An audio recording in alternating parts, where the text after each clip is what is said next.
जब हम कहीं कामयाब हुए हैं या कहीं कोई आज समृद्ध बना है, तो कहीं ना कहीं गांव के लोगों की भूमिका होती है आपके लालन पालन में, या मैं कहूँगा कि आपको वो ज्ञान देने में जिस वजह से आप वहाँ पहुँचे हो।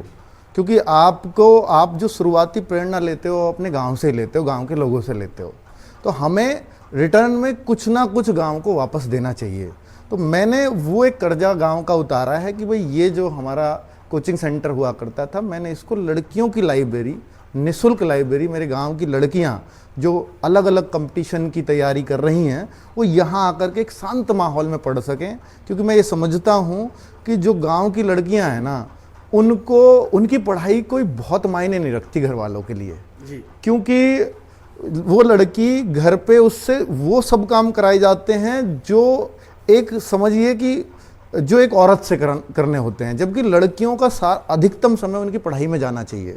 लड़कियां घर बच्चे भी संभालती हैं भाइयों के और उनके, लड़कियां घर जो है अपना चूल्हा चौका भी करती हैं गाँव में आज भी, लड़कियां रोटी भी बनाती हैं, लड़कियां उन सब कामों में इन्वॉल्व हैं जो उसकी पढ़ाई से उसको दूर लेके जाएंगे।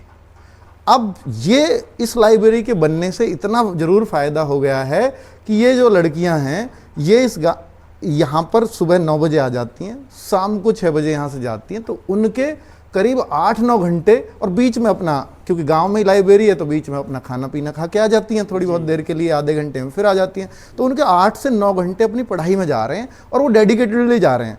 फिर चाहे उसके घर पे बच्चे रोते हों या उन्हें खिलाती हो, चाहे उसे पोछा करना पड़ता हो, तो फिर बहुत मायने नहीं रखता, क्योंकि वो अपने जो वैल्यूएबल टाइम है उसको वो पढ़ाई को दे आई है, तो वो जिससे उसको नौकरी लगने में बड़ी हेल्प हो जाएगी। तो मुझे लगता है कि गाँवों में ऐसी लाइब्रेरी अगर लड़कियों के लिए हो जाए तो शानदार हो जाएगा। अच्छा अंकित जी, बड़ा महत्वपूर्ण सवाल, ये तो आपके गांव की लाइब्रेरी हुई जी, लेकिन आप जो पुस्तकें हैं देश की लाइब्रेरियों जी, करोड़ों रुपए की पुस्तकें लोग जो लाइब्रेरी में आप दे रहे हैं जी जगह जगह, वो क्या मिशन है आपका? जो लाइब्रेरीज में पुस्तकें हैं, और हमारा एक मिशन है लाल बहादुर जी की अध्यक्षता में वो चल रहा है, हर गांव पुस्तकालय। 2047 में विकसित भारत का सपना प्रधानमंत्री जी ने देखा है। 2047 तक हमने भी एक सपना देखा है कि भारत पुस्तकालयों का देश बने, और 6,64,000 गाँव हैं पूरे देश में, हर गांव में एक निःशुल्क लाइब्रेरी हो, उनकी गांव की चौपाल पे बने या कहीं भी बने, और गांव के बच्चों को बाहर लाइब्रेरियों में पढ़ने ना जाना पड़े, पैसे खर्च ना करने पड़े, और गांव से एक उत्तम व्यवस्था गांव के अंदर शिक्षा के लिए बच्चों को मिले।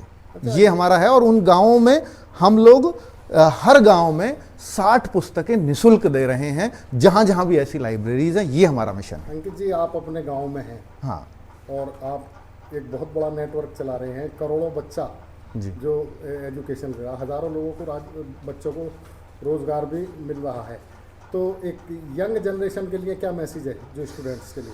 देखिए पत्रकार साहब कि इसमें मुझे लगता है कि ये जो नेटवर्क है, जो हम ऑनलाइन कोचिंग चला रहे हैं, उसमें करोड़ों बच्चे पढ़ रहे हैं, लेकिन लग लाखों ही रहे हैं। बहुत सारे बच्चे ऐसे भी रह जा रहे हैं जो नौकरी नहीं पा पाते।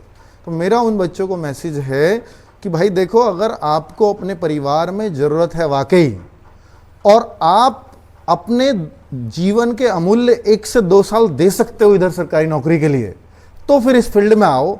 वरना अगर आप आधे अधूरे मन से आओगे तो, और फिर आप ये सोचते हो कि मुझे नौकरी मिल जाए, तो फिर आप अपने 2-3 साल खराब करके यहाँ जाओगे, और फिर वहाँ वापस लौट के जाओगे जहाँ से चले थे। तो 3 साल जो जीवन के सबसे इम्पॉर्टेंट होते हैं, वो आपके खराब ना हो, इसलिए यहाँ पर बहुत मन हो और अंदर प्रेरणा हो और परिवार को जरूरत हो, तो ही सरकारी नौकरी की तैयारी के लिए आए, वरना अपना समय खराब करने यहाँ ना आए। अच्छा अंकित जी, ये बताइए, आप युवाओं को शिक्षा देने के साथ साथ उनको एक दिशा भी देने का काम कर रहे हैं जी।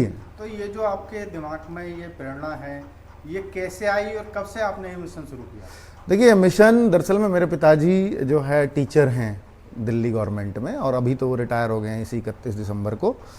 तो वहाँ से वो उनका मिशन था कि भाई क्यों ना गांव के, और ये मिशन जो है ऐसा नहीं है कोई भी राष्ट्रीय स्तर पे ये ऐसे ही पहुँच गया है, इसी गांव से शुरू हुआ था, और उन्होंने शुरू किया था 2009 में।